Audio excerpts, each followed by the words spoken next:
Presented by Cozi, ये नहीं तो कुछ नहीं। नमस्कार, आपके साथ मैं हूं करुणा शंकर शर्मा। मेरे साथ मेरे सहयोगी निधि वासंदानी, समीर अब्बास, अंजलि और रवि मिश्रा मौजूद है। और देखिए, बड़ी खबर के साथ हम शुरुआत कर रहे हैं।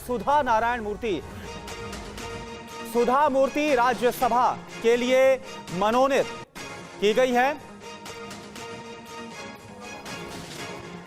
तो आपको बता दें कि ये बड़ी जानकारी और बड़ी खबर, सुधा मूर्ति को राज्यसभा के लिए मनोनीत किया गया है। ये इस वक्त की बड़ी जानकारी जो सामने आ रही है।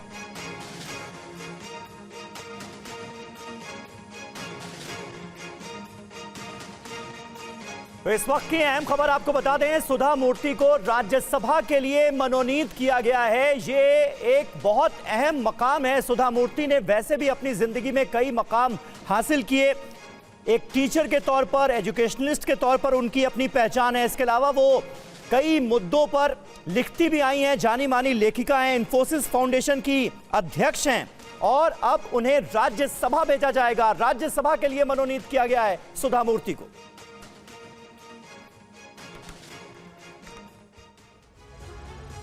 और एक और अहम खबर, महिला दिवस पर मोदी सरकार ने महिलाओं को बड़ी सौगात दी है। पिछले 24 घंटे में मोदी सरकार के 2 बड़े फैसले क्या कुछ हैं, आपको रिपोर्ट दिखाते हैं। महिला दिवस पर प्रधानमंत्री नरेंद्र मोदी ने घरेलू गैस सिलेंडर के दाम 100 रुपए कम करने का ऐलान किया और इस कटौती के बाद अब दिल्ली में कीमत 903 से घटकर 803 हो गई है। भोपाल में 808 रुपए 50 पैसे, जयपुर में 806 रुपए 50 पैसे, पटना में 901 रुपए, मुंबई में 902 रुपए 50 पैसे की जगह 802 रुपए 50 पैसे का भुगतान करना पड़ेगा, जबकि कोलकाता में 929 रुपए की जगह 829 रुपए चुकाने होंगे। मोदी कैबिनेट के इस फैसले के बाद प्रधानमंत्री ने सोशल मीडिया प्लेटफॉर्म पर लिखा, इससे नारी शक्ति का जीवन आसान होने के साथ ही करोड़ों परिवारों के आर्थिक बोझ भी कम होगा। ये कदम पर्यावरण संरक्षण में भी मददगार बनेगा, जिससे पूरे परिवार का स्वास्थ्य भी बेहतर रहेगा।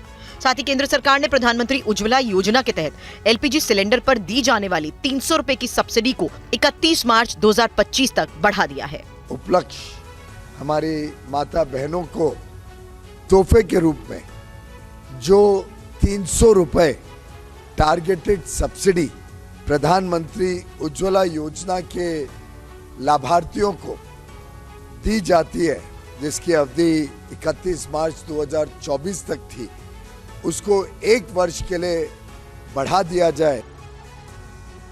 तो लोकसभा चुनाव से पहले मोदी सरकार ने और भी बड़े फैसले लिए हैं। किसान और केंद्रीय कर्मचारियों के लिए भी सौगात का ऐलान किया गया है। केंद्रीय मंत्रिमंडल की ओर से कई अहम फैसले लिए गए। इसमें जूट पर एमएसपी, एआई मिशन और डीए शामिल है। होली से पहले सरकार ने केंद्रीय कर्मचारियों को खुशखबरी देते हुए डीए में 4% का इजाफा कर दिया। अब सरकारी कर्मचारियों को बेसिक सैलरी का 50% डीए मिलेगा, जो कि पहले 46% था। सरकार ने कच्चे जूट का न्यूनतम समर्थन मूल्य 285 रुपए बढ़ाकर 335 रुपए प्रति क्विंटल कर दिया है, यानी लगभग 5.6% वृद्धि की गई है। इसके अलावा मोदी सरकार ने पूर्वोत्तर राज्यों के लिए उन्नति योजना और गोवा विधानसभा में एसटी कोटा देने वाले विधेयक को मंजूरी दे दी है। कैबिनेट की ओर से पूर्वोत्तर राज्यों में औद्योगिकरण के लिए 10,000 करोड़ रुपए से ज्यादा की नई पॉलिसी को मंजूरी दी गई है। योजना का मुख्य उद्देश्य लाभकारी रोजगार उत्पन्न करना है, जिससे क्षेत्र का समग्र सामाजिक आर्थिक विकास होगा। ये योजना विनिर्माण और सेवा क्षेत्रों में आर्थिक गतिविधियां तैयार करेगी। योजना के तहत निवेशकों को नई इकाइयां स्थापित करने या मौजूदा इकाइयों को महत्वपूर्ण विस्तार करने के लिए प्रोत्साहन प्रदान किया जाएगा। और बड़ी खबर है, एलपीजी सिलेंडर की कीमतें कम हुई, लेकिन इस पर भी अब राजनीति शुरू हो गई है। टीएमसी का यह कहना है कि लोकसभा चुनाव में लाभ उठाने के मकसद से केंद्र सरकार ने यह फैसला लिया है। 2014 में ये लोग सत्ता में आने का पहले गैस सिलेंडर का भाव था 400 रुपया, उनको ये लोग बढ़ा के 1200 रुपया कर दिया। देश का आदमी ये भी देखा है, उत्तर प्रदेश चुनाव का पहले 2 महीना तक पेट्रोल डीजल का भाव नहीं बढ़ा, लेकिन चुनाव खत्म होने का बाद उनका रिजल्ट निकलने का पहले फिर से भाव बढ़ा दिया गया। इसलिए इस बार भी देश का आदमी ये समझता है अभी ये पॉलिटिकल गिमिक है, लेकिन चुनाव होने के बाद, चुनाव का फल निकलने का पहले देखा जाएगा 100 रुपया कम किया, 200 रुपया बढ़ा दिया। देखिए, चुनाव तो इस देश में हमेशा लगे रहते हैं, तो सरकार कोई निर्णय न करे। जब रक्षाबंधन पर हम लोगों ने 100 रुपये की कटौती की गई, तो कहा गया कि 3 राज्यों के चुनाव हैं, तो इसलिए चुनाव तो इस देश में लगातार हमेशा लगे रहेंगे, तो इसका कोई चुनाव से संबंध नहीं है। क्योंकि पहले जो कटौती थी वो 31 मार्च तक ही थी, अब इस कटौती को बढ़ाकर 1 अप्रैल के बाद भी लागू कर दिया गया है। और दिल्ली के भारत मंडपम में पीएम मोदी ने 23 लोगों को नेशनल क्रिएटर्स अवार्ड दिया। Best cultural ambassador of the year Maithili Thakur को दिया गया। मैथिली ठाकुर ने आज शिवरात्रि पर कौन सा गीत सुनाया, आप भी सुनिए। मैथिली ठाकुर। मैथिली नमस्ते। तो आज कुछ सुना ही दो और हो क्या क्योंकि लोग मेरा सुन के थक जाते हैं। बिल्कुल सर। अच्छा, थक जाते हैं ना? नहीं मतलब बिल्कुल मैं आपको सुनाती हूँ। डिमिक डिमिक डमरू कर बाजे, प्रेम मगन नाचे भोला भोला। डिमिक डिमिक डमरू कर बाजे, प्रेम मगन नाचे भोला। सिंही नाद बजावत गावत, सिंही नाद बजावत गावत, लटक रही बगली झोला भोला। डिमिक डिमिक डमरू कर बाजे, प्रेम मगन नाचे भोला। इधर best creator for social change का अवार्ड जया किशोरी को दिया गया। जया किशोरी ने महाभारत और धर्म से जुड़ा कौन सा किस्सा सुनाया, आप भी सुनिए। बहुत बहुत बधाई आपको। चलिए, आपने लोगों को आध्यात्मिक दुनिया की तरफ बड़ी आधुनिक तरीके से रुचि फैलाई है। बहुत बहुत धन्यवाद। बताइए कुछ। जी, मैं कथाकार हूँ, श्रीमद् भागवतम करती हूँ और गीता जी के ऊपर बातें करती हूँ, क्योंकि मेरा बचपन इन्हीं चीज़ों से गुजरा है। और सबसे बड़ी बात, क्योंकि हमारी सोच है कि भगवान से जुड़ना तो बुढ़ापे का काम है, और मुझे लगता है सबसे गलत सोच है, क्योंकि सबसे ज़्यादा अध्यात्म की ज़रूरत युवाओं को है। और अगर मैं मटेरियलिस्टिक लाइफ के साथ साथ आध्यात्मिक जीवन जी सकती हूँ, तो मुझे लगता है हर युवा जी सकता है। लोगों को डर लगता है कि अध्यात्म मतलब झोला लेके चले जाना। हाँ जी। तो आप उसको रास्ता पर बताइए ऐसा ना। बिल्कुल नहीं है, क्योंकि सबसे बड़ा आध्यात्मिक ज्ञान है श्रीमद् भगवत गीता, और वो एक ऐसे व्यक्ति को सुनाई जा रही है, अर्जुन, जो आगे जाके राजा बनने वाले हैं, और राजा से ज्यादा ऐश्वर्य किसी के पास नहीं होता। और गीता में भगवान ने एक बार भी, श्री कृष्ण ने नहीं कहा कि राज्य छोड़ दो, बस कहा अपना धर्म पूरा करो जहां भी हो। आगे बढ़ते हैं। फेवरेट ट्रैवल क्रिएटर का जो अवार्ड मिला है वो कामिया जानी को मिला है। प्रधानमंत्री मोदी ने देश में भ्रमण के दौरान क्या क्या करने की सलाह दी, आप भी सुनिए। बहुत बहुत बधाई। Thank you so much. Thank you. Thank you. Kamiya ji, बताइए। मुझे घूमने का बहुत शौक है, और मुझे लगता है कि जब हम ऑफिस से थके आ रहे आते हैं या वीक भर पूरा काम करते हैं, वीकेंड में हमें एंजॉय करना चाहिए। जो इतनी ब्यूटीफुल नेचुरल ब्यूटी हिंदुस्तान में है वो एंजॉय करनी चाहिए। और मुझे लगता है भारत सबसे ज्यादा खूबसूरत देश है। मैं कहता हूँ, भाई ऐसा क्यों करते हो? जहां जाते हो कम से कम एक रात रुकिए।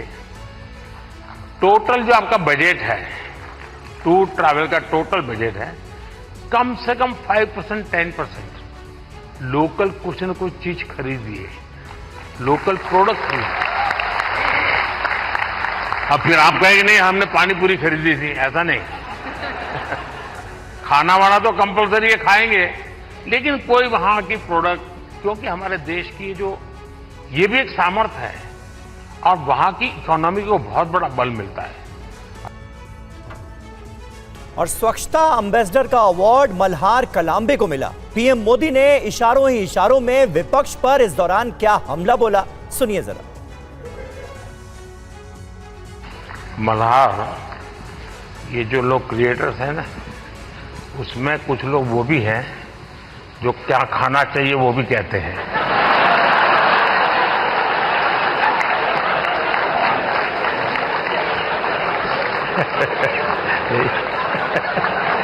कचरा उठाने में शर्म आती है, लज्जा लगती है। कई लोगों ने मुझे कचरे वाला तक कहा है, बट मैं एक चीज में विश्वास रखता हूं कि अगर देश साफ करना है तो हाथ तो गंदे करने पड़ेंगे। Thank you. बहुत बहुत शुभकामनाएं। और आपने युवकों को बड़ी प्रेरणा दी है। अच्छी अच्छी सेलिब्रिटीज उनके साथ जुड़ती हैं, काफी मेहनत करते हैं और नियमित रूप से करते हैं, ऐसा नहीं टोकनिज्म करते हैं। और उन्होंने एक वातावरण बनाया है। मैं आपको बहुत बधाई देता हूं, लेकिन फिर भी मैं चाहूंगा थोड़ा जरूर मौका मिलेगा। और हमारी हर प्रकार की सफाई में काम आ सकता है। इस चुनाव में भी सफाई होने वाली है।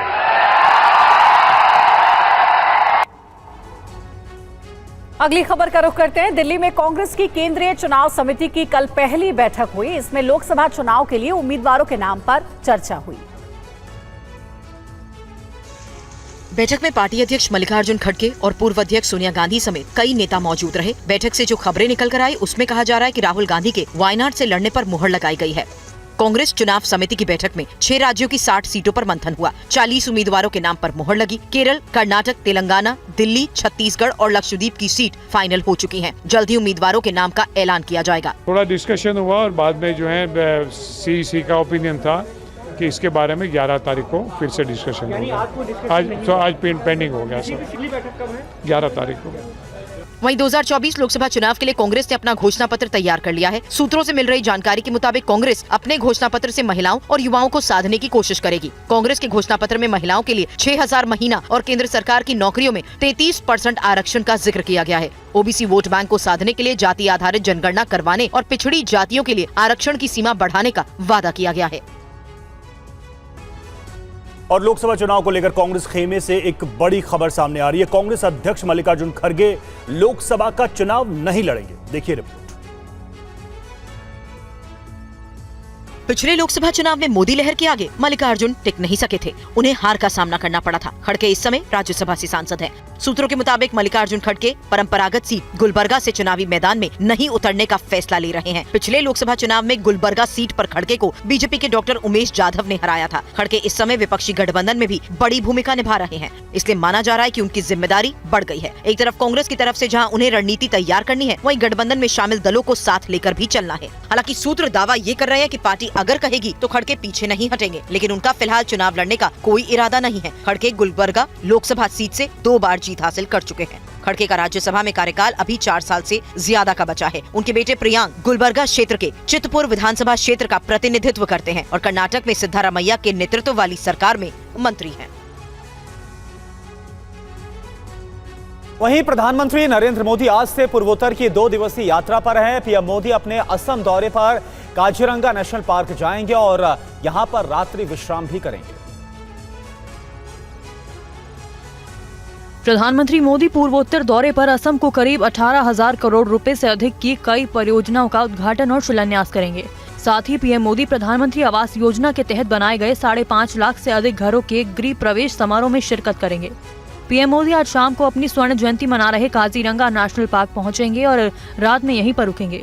अगले दिन सुबह उद्यान के अंदर सफारी करेंगे, फिर कार्यक्रमों में भाग लेने के लिए जोरहाट के लिए रवाना हो जाएंगे। असम के जोरहाट में पूर्वोत्तर के छत्रपति शिवाजी कहे जाने वाले लाचित बरफुकन की 125 फीट ऊंची प्रतिमा बनाई गई है, जिसका अनावरण 9 मार्च को पीएम मोदी करेंगे। लाचित बरफुकन के बारे में बताया जाता है कि अहोम सेना के सेनापति थे। उन्होंने मुगल सेना को हराकर असम को आजाद कराया। लाचित 1671 के सरायघाट युद्ध के नायक भी थे। उनके शौर्य की तुलना छत्रपति शिवाजी महाराज से की जाती है। पीएम मोदी के दौरे को देखते हुए काजीरंगा नेशनल पार्क में एलिफेंट राइड और सफारी को आम लोगों के लिए 9 मार्च तक के लिए बंद कर दिया गया है। पीएम मोदी जोरहाट के बाद अरुणाचल प्रदेश चले जाएंगे।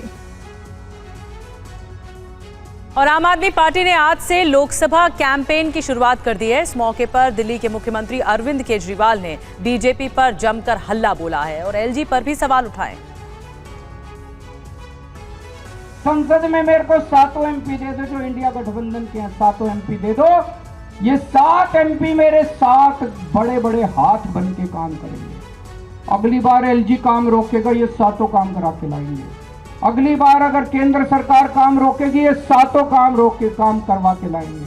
अगली बार संसद के अंदर आपके हक मारे जाएंगे, ये 7 एमपी संसद में उठ के आपके हाथ बनेंगे। मैं आज आपसे यही मांगने के लिए आया हूं ये सातों एमपी अगर हमारे आ गए तो आपके बेटे के हाथ मजबूत होंगे, किसी की हिम्मत नहीं होगी कि आपके काम रोक पाए। और ये तो कहते हुए घूम रहे हैं चारों तरफ, हमारी 370 आ रही है, हमारी 370 आ रही है, हमें नहीं चाहिए दिल्ली वाले।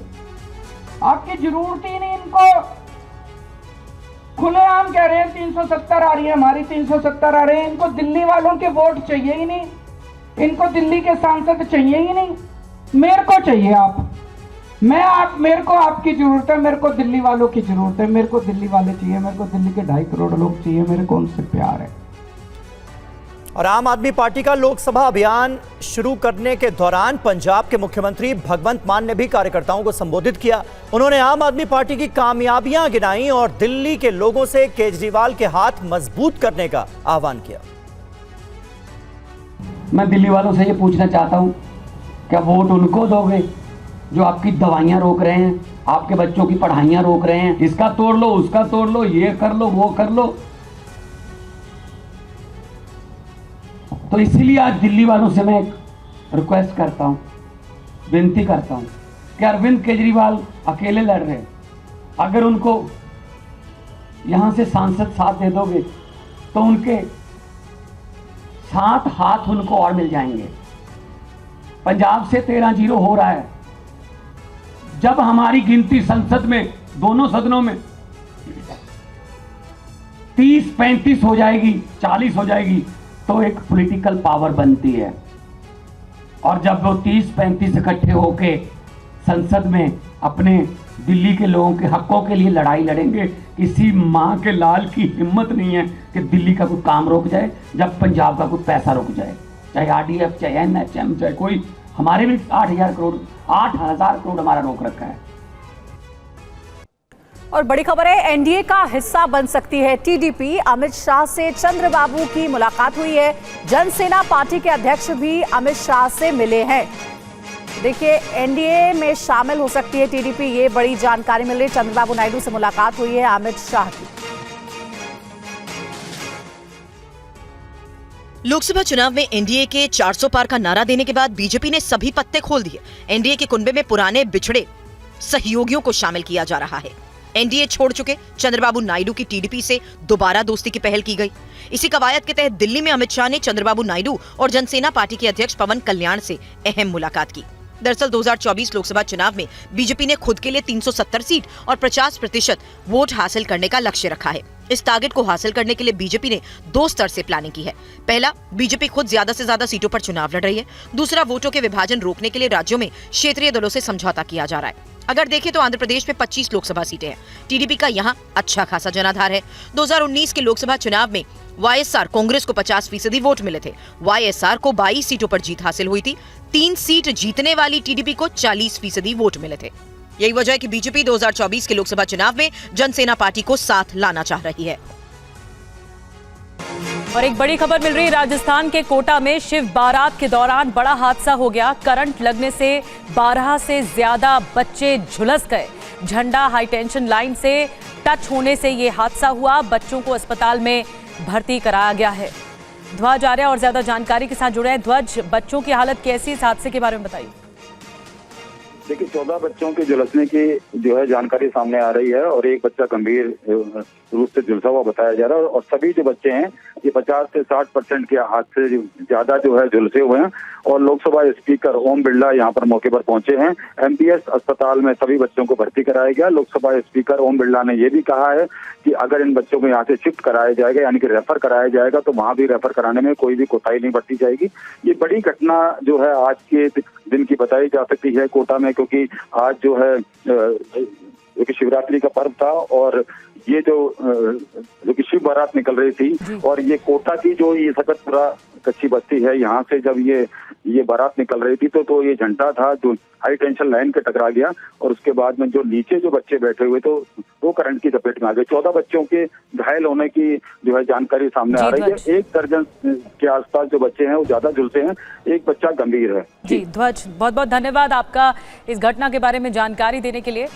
आगे भी आपसे संपर्क करेंगे और डिटेल के लिए शुक्रिया।